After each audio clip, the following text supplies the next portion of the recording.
Bonjour à tous, QG Qualité, c'est le podcast où les professionnels de la qualité logicielle nous racontent leurs histoires, leurs expériences et leurs parcours.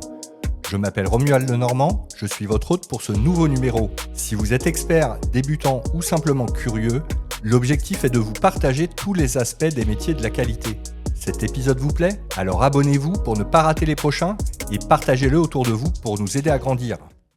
Sur les nouveaux plugins, on sort directement les tests automatisés en même temps que le plugin, soit par le QA automaticien qui a la compétence d'automatisation, soit par les développeurs qui sont très convaincus maintenant des tests automatisés. Donc ça arrive qu'ils développent les tests en même temps que le plugin, voire avant. À chaque fois, j'ai une méthode multifacteur qui sont la criticité, la facilité à automatiser, la facilité à jouer manuellement, la redondance des tests, la stabilité aussi. Si on a une fonctionnalité on sait qu'elle va changer dans le sprint prochain, on va pas faire d'automatisation tout de suite dessus. Oui, bien sûr. Donc c'est la somme de tous ces critères qui font l'ordre d'automatisation. Donc moi j'appelle ça un peu la stratégie d'automatisation. Et donc elle est différente d'un produit à l'autre. Bienvenue dans cet épisode un peu spécial de QG Qualité, créé par SSID. Notre objectif est simple, faire connaître notre métier et promouvoir la qualité logicielle. Nous réalisons ce podcast en live et nous recevons Nicolas Zangari, test lead chez Purse. Purse, c'est un orchestrateur de paiement. Nous allons discuter confiance, stratégie de test dans un domaine ayant une très haute criticité. Mais avant de débuter, Nicolas, est-ce que tu peux nous présenter ton parcours ? Bonsoir Romuald. Donc mon parcours a commencé il y a plus de 10 ans maintenant, où j'ai été développeur, Java, J2E, PHP même à l'époque. D'accord. Donc j'ai fait de l'alternance en licence master, donc toujours dans des enseignes du nord de la France, de Lille, chez Decathlon, chez WebDistrib avant ça. D'accord. Et je suis très vite passé du développement à l'automatisation des tests. Ok. Donc c'est comme ça que je suis arrivé sur le test. Et on a discuté aussi un petit peu tout à l'heure, juste avant cet épisode. Tu es très, très en forme. J'ai cru comprendre que tu es un fondu de sport. Est-ce que tu peux nous expliquer un peu qu'est-ce que tu fais comme sport ? Je fais du triathlon en longue distance. Très longue distance. C'est-à-dire très longue distance. Attention, j'ai peur. Je fais des formats Ironman, mais plutôt en montagne.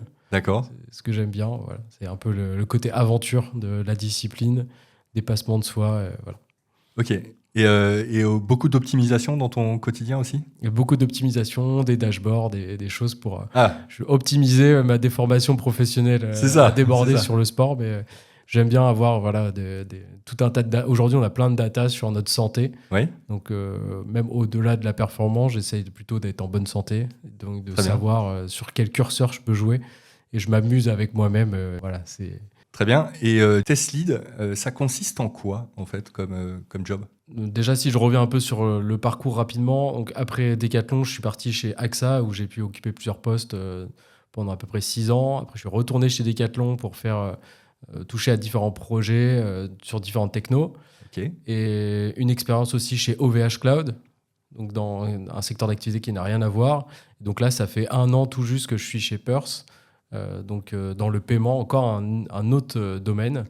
Et donc aujourd'hui, Test Manager, ça consiste à manager une équipe de QA, de testeurs, en tout cas, si on peut appeler ça, les personnes comme ça. Je sais que on est des fois, on a du mal sur la nomination du titre. Oui, donc, alors il y en a qui vont dire Quality Engineer, il y en a d'autres qui vont dire Quality Analyst, oui. C'est un peu compliqué, je te l'accorde. Il y a beaucoup de mots différents pour exprimer le même métier. Mais du coup, ton job, si j'ai bien compris, c'est d'être un peu transverse. C'est ça. Donc, le but, mon rôle, c'est d'amener la qualité à un autre niveau dans une startup qui est en phase de croissance pour devenir une scale-up où on a de plus en plus de marchands, j'y reviendrai. Mais notre activité grossit, on veut se professionnaliser, industrialiser les tests, notamment pour livrer plus vite, avec une qualité plus élevée. Donc mon rôle, c'est comment on arrive justement à faire ça avec les bonnes personnes au bon endroit, les bonnes technos, avec les bonnes stratégies. Ok. Du coup, c'est quand même une grosse responsabilité de mettre en place cette trajectoire avec tous ces objectifs très ambitieux. Moi, j'ai fait mes devoirs et je suis allé sur le site internet de Purse. J'ai fouillé un peu. Purse, c'est un orchestrateur de paiement. Est-ce que tu pourrais nous expliquer en quoi ça consiste ? Le paiement, c'est un monde assez compliqué, assez complexe.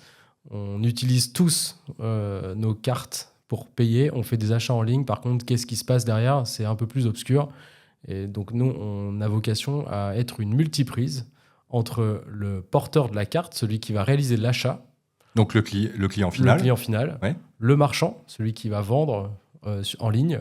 Et tout l'écosystème paiement, c'est-à-dire les banques, les prestataires de paiement, ce qu'on appelle les PSP, et les réseaux de cartes qu'on connaît, Visa, Mastercard, American Express, cartes bancaires. D'accord, très bien. Donc, en gros, si je suis un e-commerçant et que je fais beaucoup de volume, je vais m'adresser à Purse afin de fluidifier au maximum mes expériences de paiement, c'est bien ça ? C'est ça. Donc, nous, on vend notre solution, nos différents produits, nos différents logiciels SaaS, on les vend aux marchands, aux grands marchands, pour qu'ils puissent optimiser leur tunnel d'achat, on va dire. Très bien. Pour mettre notre brique de paiement à la place de la leur, afin de proposer une multitude de moyens de paiement, de pouvoir orchestrer d'un moyen de paiement à un autre, de mettre en place des règles très fines pour vraiment optimiser les coûts et faire en sorte que les transactions passent toujours le plus vite possible, de manière sécurisée, de manière transparente. Moi, ce qui me fascine là-dedans, c'est que c'est complètement invisible pour moi, Romuald Lenormand, qui suis sur mon site e-commerce en train de commander mes courses. Hein. Comment est-ce qu'on arrive à ça, alors que derrière, c'est vous qui avez ajouté un élément complètement invisible pour le client final, hein. Exactement. Alors, en fait, on travaille par exemple avec Auchan, qui est un grand retailer. Donc, comment on travaille avec lui, par exemple, ça va peut-être être un peu plus concret. On va voir déjà qu'est-ce qu'il utilise comme moyen de paiement, qu'est-ce qu'il veut proposer à ses clients comme moyen de paiement. Par exemple, ça va être PayPal, ça va être Visa, Mastercard. Voilà, les cartes cadeaux, Illicadeau. Ah oui, aussi, d'accord. Stripe, PayPal, Okay. Honey, Adyen. On a les différents prestataires de paiement qui peuvent réaliser des transactions.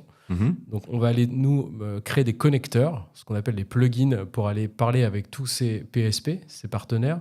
D'accord. Et on va donner à ce marchand, Auchan, du code qui s'appelle sous la forme d'un widget qui va intégrer dans son tunnel d'achat pour remplacer ce qu'il avait avant pour, afficher les formulaires permettant de mettre les numéros de carte. Les fameux 16 numéros de carte avec ensuite la date d'expiration, le nom, le prénom, le CCV. CVV. Le CVV, merci. Très bien, super. Et pour un orchestrateur de paiement comme Purse, c'est quoi la stratégie de test ? Est-ce que tu peux nous dire la trajectoire quand tu es arrivé, par exemple, il y a 1 an, où est-ce que ça en était et où est-ce que ça en est depuis aujourd'hui ? Alors, quand je suis arrivé, il y avait des tests manuels, évidemment. Il y avait un embryon d'automatisation. D'accord. Et comme je l'ai dit, on a plusieurs produits. Et donc, on a vraiment un niveau de maturité différent au niveau du test sur chaque produit. Je le rappelle, on est une start-up, on n'existait pas il y a 3 ans et demi. Oui. Donc, au début, on est allé vite. Là, on essaye d'aller vite et très bien, avec un niveau de qualité attendu très élevé, un niveau de haute disponibilité. Donc, on a vraiment une stratégie de test adaptée à chaque produit qu'on développe. En mode start-up, oui, c'est toujours un peu comme ça qu'on essaye d'aller le plus vite possible sur le marché, hein, de fonctionner, de garantir quand même l'essentiel. Pour comprendre un peu plus le contexte, hein, tu m'as expliqué en termes de régulation et de normes, en gros, n'importe qui ne peut pas devenir Purse demain. Pour être un orchestrateur de paiement, on doit passer tout un tas d'audits de sécurité et de contrôle, c'est bien ça ?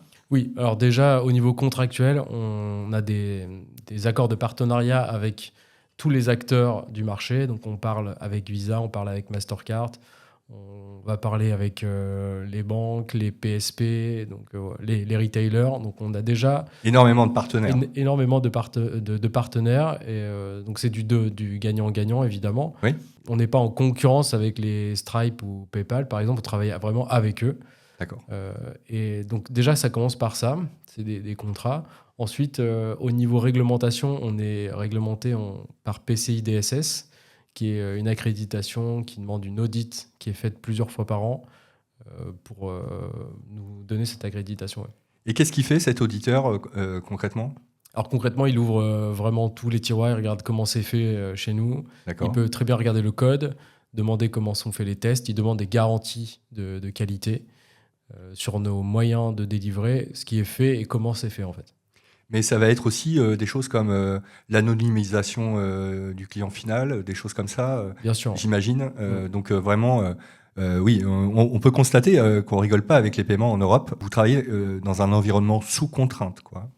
Il va regarder évidemment ce qu'on fait de nos données, comment on les stocke, combien de temps, est-ce qu'on les anonymise. Oui, c'est ça. Et aussi, qu'est-ce qu'on utilise comme hébergeur, où sont stockées les données, est-ce que l'hébergeur est lui-même certifié PCI DSS. Il y a toute une chaîne de dépendance comme ça. Ah d'accord, donc vous ne pouvez même pas choisir l'hébergeur de vos données, par exemple. On va dire que les plus grands du marché sont tous certifiés aujourd'hui. Mais... Donc les AWS, les GCP, voilà. Et Microsoft aussi, Azure. Oui. Très bien.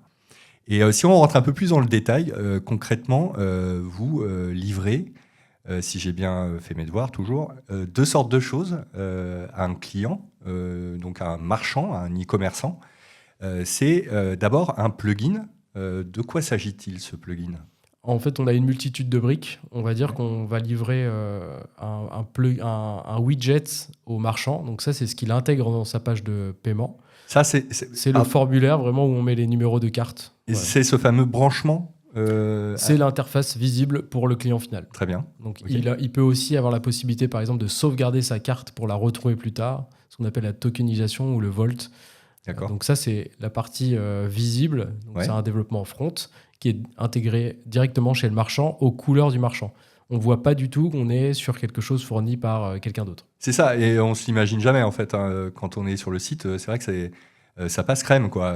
On est vraiment toujours sur le site internet, par exemple, d'Auchan, comme on parlait tout à l'heure. Et on ne change pas du tout de visuel. De visuel, ouais, c'est ça, exactement. Au contraire, nous, on permet aux marchands de personnaliser ce widget pour qu'il soit vraiment à l'image de son site. C'est ça. Donc, il y a toute une personnalisation possible. Et sous le capot, qu'est-ce qu'il y a derrière ces plugins ? Sous ce widget visuel, on a les plugins. Donc, chaque plugin correspond à un PSP ou à une méthode de paiement, on va dire. Et donc là, on en a une multitude. Je pense que c'est 50, 60 aujourd'hui. Et ça, ce sont bien des API derrière ? Ça, ce sont des API, oui. D'accord. Et ensuite, on a encore une multitude d'API derrière. Ouais. Très bien. Donc, c'est multiservice. C'est ça. Donc, c'est pour aller dans le détail un peu, ces API tapent sur les API des différents partenaires de paiement. D'accord, très bien. Et la seconde chose que vous livrez à un client e-commerçant, c'est un dashboard. Est-ce que tu peux m'expliquer ce que c'est ? Oui, exactement. Alors, un dashboard ou un back-office ou un front-office, ça dépend comment on le voit, ça dépend quel est le persona derrière. Là, en l'occurrence, il faut imaginer le persona, c'est quelqu'un de chez Auchan, par exemple, qui veut suivre le nombre de transactions et leur état au jour le jour, heure après heure. Donc, c'est quelqu'un qui veut voir la performance de son site e-commerce. C'est ça, comme dans le développement, on a du monitoring. Oui, un commerçant, il a besoin de savoir faire un point sur sa performance. Et donc, ce dashboard, ça lui fournit ça. Et ça, c'est vous également qui le développez. Oui, on le développe, on lui fournit. Et après, à l'intérieur, il peut aussi fine-tuner, j'allais dire, customiser l'expérience de paiement qu'il choisit sur son site en live. Donc, il peut très bien faire du A/B testing entre deux méthodes de paiement. Il peut diriger une partie de son flux vers un PSP et une autre partie, enfin 50-50 par exemple chez PayPal et l'autre chez ACI Credit Card. D'accord. Donc il a vraiment une finesse de réglage et c'est là où c'est vraiment puissant ce que vous leur proposez, quoi. Exactement. Donc ça c'est très puissant puisqu'il peut optimiser ses coûts, il peut avoir des transactions, si jamais un PSP ne marche pas, il peut basculer sur un autre, il peut tenter des choses sur intégrer un nouveau mode de paiement qui va peut-être être un peu moins cher en coût de commission et pour voir sa performance, il peut faire tout un tas de choses. Absolument, et parfois il y a même des effets de mode. Il y a un nouveau prestataire de paiement qui arrive. Je sais pas moi, tous les jeunes en sont complètement fans sur les réseaux. Ils en parlent tous et à un moment, lui, son intérêt c'est quand même de pouvoir l'utiliser. Du coup, vous allez faciliter ça. Et techniquement, les plugins, c'est quoi derrière ? C'est quel langage ? On est en Java. On est en Java sur nos plugins. Ok. Et côté dashboard, par contre, c'est un autre langage pour le front ? On fait du TypeScript avec du Svelte. Ok. Voilà. Ok, très bien, super. On va prendre un exemple concret maintenant. Demain, vous créez un nouveau plugin, d'accord ? Par quelle phase est-ce qu'il va passer avant qu'il soit livré chez le client pour vraiment comprendre comment vous testez tout ça ? Alors, comment ça se passe ? Par exemple, un marchand existant qui a déjà Purse veut ajouter une méthode de paiement. C'est ce premier cas. Ou alors, on va aller chercher un nouveau marchand qui a, par exemple, en Espagne, a besoin d'une méthode de paiement qu'on n'a pas encore développée. Donc, c'est les deux cas qui peuvent arriver. Donc, nous, on va commencer déjà par regarder la documentation de ce nouveau partenaire, voir quelles sont les API qu'il fournit, quels sont les endpoints et l'open API de ce nouveau partenaire. D'accord. Et on va développer en face le plugin Purse qui va être capable de communiquer avec cette API. Donc, il y a une phase exploratoire de documentation. Ensuite, on prend notre plugin template et on l'adapte aux spécificités de cette nouvelle API. D'accord, très bien. Avant livraison au client, j'imagine, on passe par une phase de QA, donc des tests manuels. Comment ça se passe au quotidien ? Sur les plugins, on est arrivé à quelque chose d'assez bon, je trouve. D'accord. On a pratiquement 100% des tests qui sont automatisés sur le legacy. On a rattrapé le retard justement sur 1 an. Donc oui, super. Et ensuite, sur les nouveaux plugins, on sort directement les tests automatisés en même temps que le plugin, soit par le QA automaticien qui a la compétence d'automatisation, soit par les développeurs qui sont très convaincus maintenant des tests automatisés. Donc ça arrive qu'ils développent les tests en même temps que le plugin, voire avant. Donc c'est testé par design un peu. Voilà, ok, c'est ça. Ok, super. On a parfois un marchand qui va avoir plusieurs plugins, donc différents moyens de paiement. Comment est-ce qu'on gère cette complexité avec tous ces microservices en fait ? Ça se passe plutôt bien, j'ai envie de dire. En tout cas, un marchand a rarement plus de 5 plugins utilisés. Okay. Donc voilà, il a des principaux, des plugins très importants qui peuvent être backupés par un plugin en backup, on va dire. Mais souvent, on a 1 ou 2 plugins qui font les cartes, un plugin qui fait les cartes cadeaux et un plugin qui vont faire les méthodes alternatives PayPal ou Google Pay ou Apple Pay, par exemple. Ouais, c'est pas de son intérêt de les avoir tous ceux du marché, par exemple. Non, il ne faut pas multiplier pour ne pas perdre non plus le client. Voilà. Oui, parce que derrière l'expérience utilisateur, ça va être qu'est-ce que je choisis ? Quand j'ai trop de choix, c'est pas forcément l'idéal. Et l'intérêt aussi de travailler de cette manière, c'est que c'est plus facile pour fournir un élément important que vous donnez aussi à vos clients, c'est ce qu'on appelle un journal de réconciliation. Qu'est-ce que c'est que ce journal et qu'est-ce qu'il y a dedans ?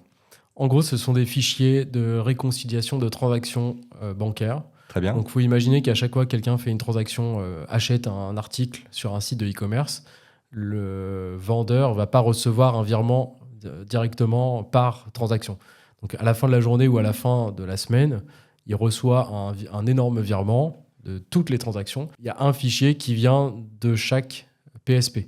D'accord. Imaginez si vous avez des millions de transactions par jour qui viennent de 10 PSP différents. Ce qui peut être le cas. Voilà, qui vous envoient des fichiers qui n'ont pas la même forme, pas avec les mêmes colonnes, pas au même moment, pas de la même manière. Donc, nous, on arrive à reconsolider tout. Et uniformiser cette donnée. Voilà, et on donne au service comptabilité, j'imagine, des marchands. Ils peuvent personnaliser le fichier, savoir quelles informations ils ont besoin, récupérer des informations complémentaires, des numéros de commande, par exemple, que la banque ne connaît pas forcément. Nous, on va le récupérer et l'intégrer dans le fichier. Donc, il peut rattacher telle commande et c'est telle transaction avec tel montant de telle personne. D'accord. Voilà. Excellent. Et aujourd'hui, pour faire tout ça, vous êtes combien de personnes chez Purse ? Alors, on est à peu près une 60aine. Après, ça change très vite. Ouais. Donc, c'est toujours difficile d'être à jour sur les effectifs. Mais en gros, je dirais ça, une 60aine. Très bien. Et côté qualité, est-ce qu'il faut être un expert du paiement pour être testeur chez Purse ? Alors, personne ne faisait du paiement avant d'arriver chez Purse. Par contre, au bout d'1 an, tout le monde est expert du paiement, j'ai envie de dire. On est très vite dans le bain. C'est vraiment très important que les QA et les autres personnes en fait, s'intéressent au monde du paiement. Et on est baigné dedans et on devient expert du paiement. Ouais. Parce que c'est quand même une des choses les plus critiques quand on fait du commerce en ligne, on est d'accord. D'après ce que j'ai pu constater en me renseignant un peu sur le sujet, une mauvaise expérience de paiement, c'est un client qui ne reviendra pas chez vous parce que voilà, il il a perdu trop de temps ou alors sa transaction a été annulée alors qu'il avait les moyens de s'offrir sa paire de chaussures, par exemple. Ça amène de la friction et on estime que sur des sites qui parlent de ce genre de métier, on améliore d'environ 15% le nombre de paiements grâce à votre travail ou à certains de vos concurrents, quoi. La mise en place de l'orchestration, oui. Ouais, c'est ça. Bien sûr. C'est sur ça notre cœur de métier, c'est d'améliorer évidemment le taux de transaction. C'est ça. Que chaque transaction passe. Donc, comme tu l'as dit, ce que j'aime dire aussi, c'est que c'est un acte de confiance de payer sur un site. On va nous donner nos numéros de carte, c'est assez intime. C'est vraiment un acte de confiance qu'on fait aux marchands. Oui. Et je trouve que mon métier, la QA, on est aussi là pour donner de la confiance aux produits, pour savoir est-ce qu'on est capable de livrer ou pas cette version, est-ce qu'on a confiance en cette version. Et en fait, la chaîne de confiance, elle se déroule de la QA à l'équipe produit, au marchand. Le marchand a confiance en Perth, etc. Exactement, la confiance. C'est d'ailleurs là-dessus que se base la monnaie. On a confiance dans nos billets, c'est pour ça qu'on pense qu'ils ont de la valeur. Hein. Et vous, sans confiance, il n'y a plus de business, quoi. Exactement, ça ne marcherait pas. Vous avez donc des tests automatisés, des tests manuels. Il y a une partie, donc, avant d'automatiser, forcément, on fait un test manuel. Ça, c'est la base. Mais as-tu une idée du ratio, du pourcentage chez Perth en termes de tests auto? En fait, ça va vraiment dépendre du produit. Donc, D'accord. comme je l'ai expliqué sur les plugins, on est à 100%, bientôt à 100% des tests automatisés, des tests système. Après, ce ratio-là, on va dire, il dépend aussi du niveau de test. Je suis désolé, c'est un peu une réponse. Mais sur les tests unitaires, évidemment, on a un code coverage ou un taux d'automatisation qui est très élevé sur les plugins. Test d'intégration, sur certaines équipes, on est à 100%. OK. Et sur d'autres équipes, on va être un peu moins parce que c'est moins important. Et sur les tests système que font les QA, plutôt les tests de bout en bout, ça dépend encore une fois des produits. Sur les plugins, on va être à 92% aujourd'hui. D'accord. Dans 3 semaines, on sera à 100% si tout va bien. OK. Donc, si je me concentre sur ce qui est vraiment en production, ce qui est déjà développé mais qui n'a pas encore utilisé, on verra plus tard. Oui, évidemment, Voilà. c'est normal. Et c'est un peu toi qui donne le là. Est-ce que tu as une target en tête, un pourcentage vers lequel tu veux que tes équipes aillent? Bien sûr. Donc, moi, je vise le 100% de ce qui est utilisé en prod, ce qui est le plus critique. Donc, 100%. J'ai connu d'autres contextes métiers où parfois on met des cibles à 80-90%, on est déjà très satisfait. Toi, c'est 100%. En fait, tout dépend de l'ensemble qu'on vise. Donc, si on parle des tests unitaires, 80% pour moi, c'est déjà très bien. Et encore une fois, le 80% des tests unitaires, c'est qu'un petit ensemble d'un indicateur global qu'on mesure avec Sonar Cloud. Oui. Donc, il faut le voir dans la globalité. Ensuite, quand je dis 100%, c'est vraiment des fonctionnalités clés les plus importantes. On ne peut pas s'en passer. C'est une liste qui est assez restreinte finalement. D'accord, ok, je comprends mieux. Tu orientes l'effort par la criticité. Exactement. Donc, à chaque fois, j'ai une méthode multifacteur qui sont la criticité, la facilité à automatiser, la facilité à jouer manuellement, la redondance des tests, la stabilité aussi. Si on a une fonctionnalité on sait qu'elle va changer dans le sprint prochain, on va pas faire d'automatisation tout de suite dessus. Oui, bien sûr. Donc, c'est la somme de tous ces critères qui font l'ordre d'automatisation. Donc, moi, j'appelle ça un peu la stratégie d'automatisation. Et donc, elle est différente d'un produit à l'autre. C'est ça. Toi, tu as une petite matrice. Tu remplis cette matrice à chaque fois pour savoir si, oui ou non, on y va, quoi. C'est ça. Et quels sont les outils d'automatisation que vous utilisez? Alors, comme je l'ai dit tout à l'heure, on utilise du Java. Donc, notre framework d'automatisation est en Java, en Spring Boot. Donc, on n'a pas de framework autre pour faire du test, on va dire. C'est vraiment du code Java. Pour tester les API. Ouais, très bien. On a un outil, on utilise Postman pour faire du test manuel, se partager des collections et puis créer des jeux de données. Et après, on utilise du Playwright pour la partie front, dashboard. Qu'est-ce que tu en penses? Est-ce que tu as des retours des personnes qui développent en Playwright? Je pense que c'est un très bon outil qui a remplacé chez nous. On avait un début d'automatisation avec du Cypress. On a remplacé par Playwright pour plusieurs raisons. Mais la rapidité d'automatisation. Le temps d'écrire un scénario, c'était beaucoup plus rapide avec Playwright. Le temps d'exécution sur le même scénario était aussi meilleur. Vous l'avez benchmarké, quoi. On l'a benchmarké sur un scénario concret, oui. Ah oui, génial. Actuellement, d'après les nombres de téléchargements au niveau des outils d'automatisation, Playwright, il est en train de gagner, quoi. C'est vraiment une adoption très, très, très large. Et il est même capable, lui aussi, de tester des API. C'est un peu un framework à tout faire. Alors, je ne sais pas si je l'utiliserai pour les API, mais j'ai toujours voulu, dans toutes mes expériences, de mettre le même langage de développement. Les QA utilisent le même langage que les développeurs. D'accord. Parce que j'ai aucun problème, et au contraire, je favorise la collaboration sur l'automatisation des tests. J'ai aucun problème à ce que ce soit un développeur qui automatise. Si j'ai bien compris, comme les API sont développées en Java, tu veux faire tester, donc les tests automatisés sont codés en Java. Bien sûr. Et comme le dashboard est codé en TypeScript, tu as envie que les tests soient faits aussi en TypeScript. Exactement. C'est vrai que c'est plus facile, effectivement, et je pense que c'est un choix judicieux. Et est-ce qu'il y a des domaines dans lesquels tu penses que les tests manuels restent essentiels, même dans un environnement de test aussi automatisé ? Bien sûr. Alors, tout ce qui est test exploratoire pour amener de la variation dans l'automate de test, lui, il a une reproductibilité très forte. Surtout sur les API. Voilà, mais il va toujours faire la même chose. Oui. Donc, alors que le QA humain, lui, il peut amener toujours une variation, amener toujours sa curiosité, discuter, changer une petite chose à chaque campagne de test. Ça a une valeur inestimable. Sur la partie user experience aussi, le fait de manipuler une application sur mobile, c'est beaucoup plus facile de le faire avec un humain. Il peut tourner le téléphone, avoir une dégradation du réseau. Je sais qu'on peut très bien l'automatiser, mais ça demande un effort énorme, alors que manuellement, c'est plus simple. Absolument. En préparant cet épisode, tu m'as parlé d'un bug que tu avais découvert un peu par hasard. Est-ce que tu peux m'expliquer comment ça s'est passé ? Alors, c'était un bug sur l'autofill. Je pense qu'on a tous cette fonctionnalité-là sur nos navigateurs. Bien sûr, Quand vous commencez à rentrer vos numéros de carte ou même remplir un formulaire, votre navigateur vous propose de pré-remplir tous les champs. Donc, en plus, avec les gestionnaires de mots de passe et la multitude de navigateurs, ils ont tous un autofill différent. D'accord. Donc, on avait un bug sur ça, sur une compatibilité avec un autre formulaire, avec un autofill du marché qui remplissait mal un caractère.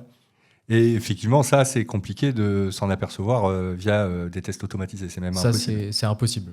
Et surtout parce que, étant donné que vos clients vous informent des navigateurs les plus utilisés par leurs propres clients finaux à eux, vous allez mettre votre effort sur un Google Chrome, sur un Firefox, et puis c'est tout. Ça ne sert à rien de tester des navigateurs obscurs. Et parfois, c'est ces navigateurs obscurs qui vont générer ce type de bug, c'est bien ça ? Bien sûr. Alors, aujourd'hui, on récupère toutes les datas d'usage, donc sur les navigateurs, les user agents, sur les types de devices aussi qui affichent. Donc, faut savoir vous avez toutes ces infos-là. On a toutes ces infos-là. Il faut savoir Génial. que les gens, ils font leurs courses sur leur mobile, ils finissent de payer sur leur desktop. Donc, des fois, il y a des passerelles, il y a des changements, c'est un peu compliqué.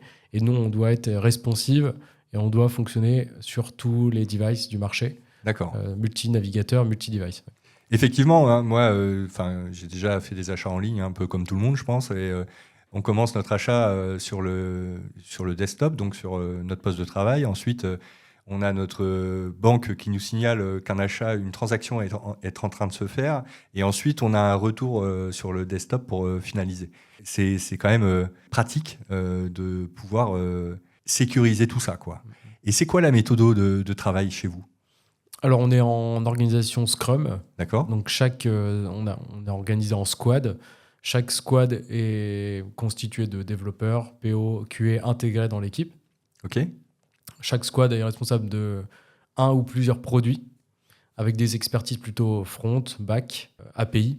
Donc, on fait des sprints de 2 semaines avec des rituels classiques, rétrospectives, démos, daily le matin, voilà. Ouais, OK. Et Scrum Master ? On n'a pas de Scrum Master. On a C'est un bien ce qu'il me semblait. Agile Master, voilà. J'avais pas entendu. On a un Agile Master qui est transverse. Ah, OK. Et après, il y a des relais, on va dire, un peu plus Scrum dans les Master, équipes. Voilà. Aujourd'hui, c'est un peu les product owners qui jouent le rôle de Scrum Master. D'accord. Pas forcément très bien selon la méthode, mais ça fonctionne. OK, super. Et à quel moment de la chaîne de développement les tests sont-ils intégrés ? Alors, dès le début, le plus tôt possible, On parlait en off du shift left, c'est quelque chose auquel je crois beaucoup. D'accord. On parlait aussi des tests exploratoires. Alors pour moi, il y a vraiment deux volets. Le QA, il est là pour automatiser les tests qui sont redondants, etc. Mais il est là aussi pour amener son œil de critique sur la manière dont va être développée la fonctionnalité avant même qu'elle soit développée. Donc, on a mis en place les Tres Amigos, des ateliers au-delà du backlog refinement ou des ateliers techniques de conception entre développeurs. Les QA, lors du Tres Amigos, vont écrire les cas de tests d'acceptance, d'acceptation avec l'équipe, challenger le besoin, dire qu'est-ce qui se passe si je fais ça. Voilà. Donc, compléter la story pour qu'elle soit la plus claire et lever les ambiguïtés. Ouais. Les Tres Amigos, c'est une cérémonie dans laquelle un développeur, un QA et un PO vont collaborer ensemble au refinement des US, quoi. C'est ça. Ok. Vous intervenez en phase de conception grâce aux Tres Amigos, mais est-ce que vous intervenez aussi après l'implémentation? Comment ça se passe? À quel endroit vous mettez du test? Donc, on intervient en début de sprint sur le backlog refinement et le Tres Amigos. Ensuite, la story est développée. Les QA font la rédaction des cas de test en Gherkin. D'accord. Dans le but d'avoir une automatisation derrière. Encore une fois, ça va dépendre des différentes squads. Elles ont une organisation qui leur est propre, liée à leur maturité, à leur type de produit. Mais globalement, ça se passe à peu près toujours pareil. Les développeurs développent. Ils poussent dès qu'ils ont fini une feature dans un environnement. Les QA ont accès à cet environnement latest avec la dernière version dans laquelle la feature est développée. Ils peuvent la tester unitairement, manuellement. Une fois qu'un ensemble de features a été validé, on va créer une release candidate, une version figée qui va être déployée dans un autre environnement pour subir une phase de TNR, de NRT, qui est automatisée pour vérifier qu'il n'y a pas de régression d'effet de bord. Une fois que cette version est validée, elle peut être déployée dans une pré-prod d'un marchand, par exemple, qui veut réaliser lui-même sa phase de test. Et là, on a une équipe support intégration marchand qui va prendre le relais, qui va organiser une phase de test avec le marchand. Ah oui, c'est quand même avant de déployer chez le marchand. Assez carré et assez complet tout ça. Vous gérez comment les cas d'erreur? Est-ce que vous les prenez en compte? Un refus de paiement, par exemple, d'un PSP, comment ça se passe?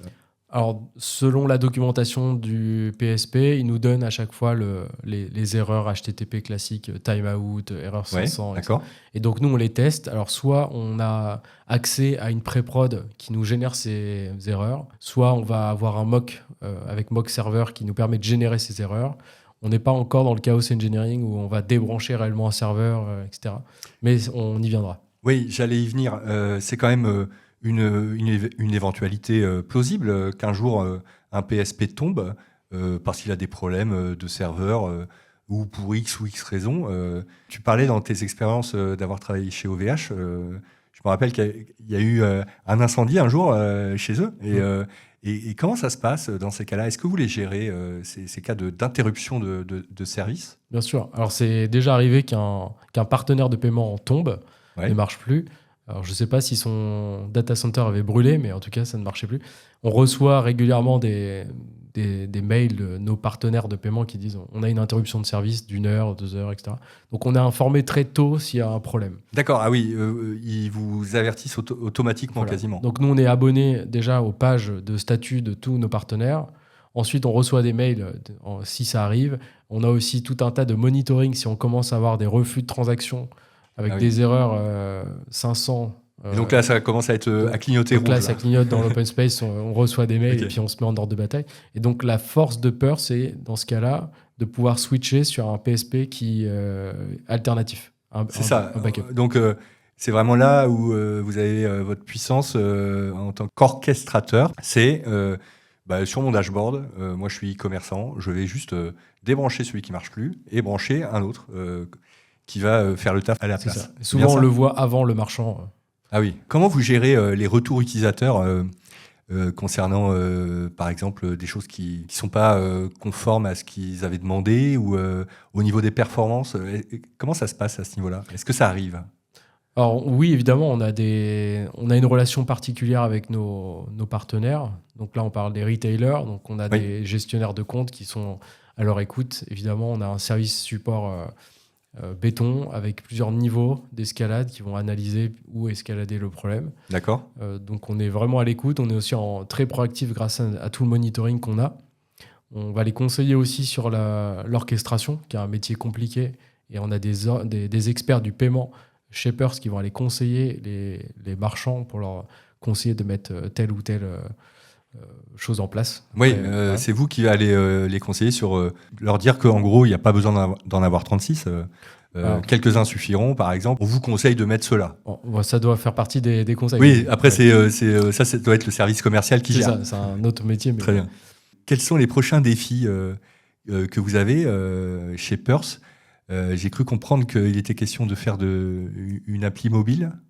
Alors, on a plein de nouvelles choses qui arrivent chez Purse, justement. On est en croissance, on veut brancher toujours plus de marchands à l'intérieur de l'AFM, mais aussi au-delà.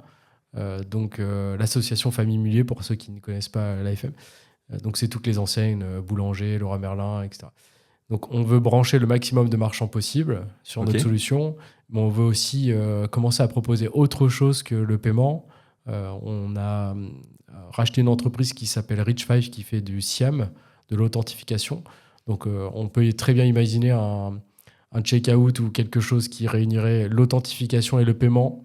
Ah oui, l'authentification, c'est quand je me connecte au travail pour avoir une connexion sécurisée, je dois prouver que c'est moi, et ça, vous allez peut-être l'intégrer. Voilà, donc par exemple, vous allez sur n'importe quel site e-commerce, vous vous loguez avec un login mot de passe qui est chez ce partenaire. D'accord. Imaginez que vous faites un login mot de passe qui est le même, mais sur plein d'enseignes différentes. Et là, on vous repropose vos cartes qui ont été enregistrées parce que vous avez payé une fois chez un des partenaires. Intéressant, ouais. C'est encore un moyen de faciliter encore plus les choses pour le client final. Génial. Et tu m'avais expliqué aussi, quand on a préparé cet épisode, que vous étiez sur une autre petite application. Il s'agirait de faire un espèce de détecteur de fraude. Oui, alors on a un moteur anti-fraude, évidemment, qu'on va développer. On a aussi gagné un prix sur un salon pour le SoftPost. Donc c'est le SoftPost, pardon. Ouais. C'est de l'encaissement sur terminal mobile. D'accord. Donc vous imaginez, vous êtes en magasin, vous parlez avec un vendeur, vous essayez une paire de chaussures, elle vous va. Le vendeur peut vous encaisser, vous mettez votre carte sur son iPhone ou sur son Android et vous avez payé, vous sortez. Pas besoin de repasser par la caisse. Donc ça, c'est de l'encaissement sur un terminal mobile. Donc on a travaillé sur un POC, sur un projet qui fonctionne et on a gagné un prix pour cette solution. Bravo. Actuellement, on a aussi, côté développement informatique, des grosses tendances émergentes dans le domaine du test, mais aussi dans le domaine du développement, avec l'intelligence artificielle, le machine learning, les LLM. Est-ce que ça change la manière dont vous travaillez chez Purse, ces nouveaux outils ? Bien sûr. Alors, on a une équipe de data scientists, data engineers, une équipe data composée de plusieurs profils experts de la data chez Purse. D'accord. Ils sont au service de la tech, mais aussi du produit. Donc, ils vont pouvoir analyser, par exemple, des comportements pour orienter le business, les choix de l'orchestration, par exemple. Oui, la puissance de la data, oui. Voilà. Okay. Donc, on utilise cette puissance-là aujourd'hui. Et aussi sur l'IA, évidemment, on l'utilise pour développer. D'accord. Parce que tous les développeurs utilisent Copilot. La génération de cas de tests automatisés aussi est fait... en tout cas, c'est une aide qui est apportée aux développeurs aujourd'hui. Oui, c'est un compagnon de travail. C'est pas, il n'est pas à l'abri d'erreurs, mais c'est quand même... on gagne en rapidité. C'est phénoménal. On reprend un peu de hauteur côté qualité. Est-ce que tu as mis en place des KPI pour mesurer la performance de la qualité chez Purse ? Alors, on mesure évidemment les bugs qu'on trouve sur différents niveaux de tests. Oui, bien sûr. Donc, pour savoir est-ce qu'on les trouve tôt, tard, sur quel environnement. Avant ou après la prod, quoi. Si c'est trop tard. On traque évidemment tout ce qui est ticket client, parce que les remontées des marchands, les tickets, Et on a énormément de monitoring sur les transactions, les taux d'erreur, etc. Et sur le coverage, est-ce que vous mesurez le coverage au niveau des tests, par exemple ? Oui, on a Sonar Cloud sur tous nos repos de code qui mesure pas que le test coverage, mais tout un tas de quality gates. Enfin, on a un indicateur, la quality gates, qui est une somme de plusieurs Facteur. Facteur, oui. Très bien. Quel conseil donnerais-tu aux entreprises et aux équipes qui veulent améliorer leur stratégie de test de ton point de vue, par rapport à toute ton expérience, qu'est-ce que tu leur dirais ? Alors, je dirais que c'est vraiment dépendant du contexte et même du produit. D'accord. Finalement, appliquer une politique de test générique sur des équipes qui n'ont pas la même maturité, ça peut être compliqué. Donc, je dirais plutôt regarder là où il y a de la non-qualité. Donc, commencer à demander des feedbacks aux clients si ce n'est pas déjà le cas. Regarder s'il y a des bugs en prod, d'où ils viennent et comment on aurait pu les traquer avant, le plus tôt possible. Faire discuter les équipes QA et développeurs et PO si ce n'est pas le cas aussi. Super. Des bons conseils. Est-ce que tu trouves qu'il y a des pièges dans lesquels on peut tomber dans le test ? On a parlé de l'automatisation. Oui. Ça, c'est un piège assez courant, c'est de vouloir tout automatiser. Donc, c'est vrai que la cible, quand je t'ai dit je veux automatiser 100%, c'est vraiment 100% de quoi ? Donc, c'est déjà... Le plus dur, c'est pas d'automatiser, c'est de savoir quoi automatiser. En effet. Donc, créer cette matrice déjà, cette cartographie applicative, dire j'ai quelque chose à tester, comment je le découpe et par où je commence ? Qu'est-ce qui est vraiment pertinent à automatiser ? Ça, c'est une question à se poser qui est essentielle.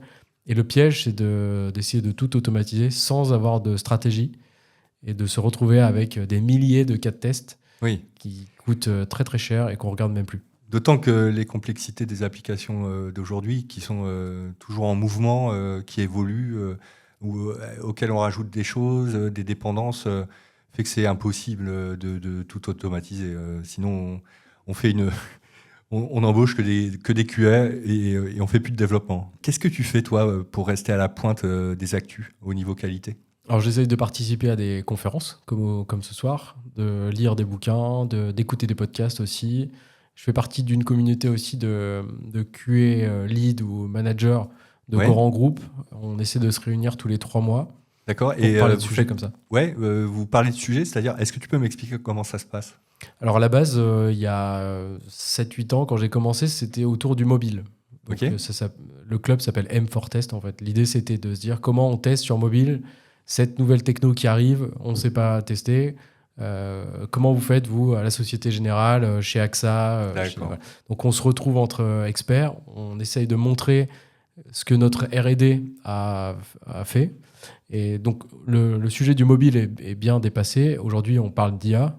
Est-ce que vous utilisez l'IA chez vous ? Comment ? Pourquoi, comment, etc. Voilà, donc, on fait des tables rondes. À chaque fois, on fait un retour d'expérience sur une techno et après, on discute autour de différentes problématiques du moment. Ok, parfait. Merci beaucoup, Nicolas, c'était super. Merci à toi aussi. C'est la fin de cet épisode. S'il vous a plu, n'hésitez pas à vous abonner et à mettre 5 étoiles. Il est disponible sur toutes les plateformes de podcast et sur YouTube. Abonnez-vous.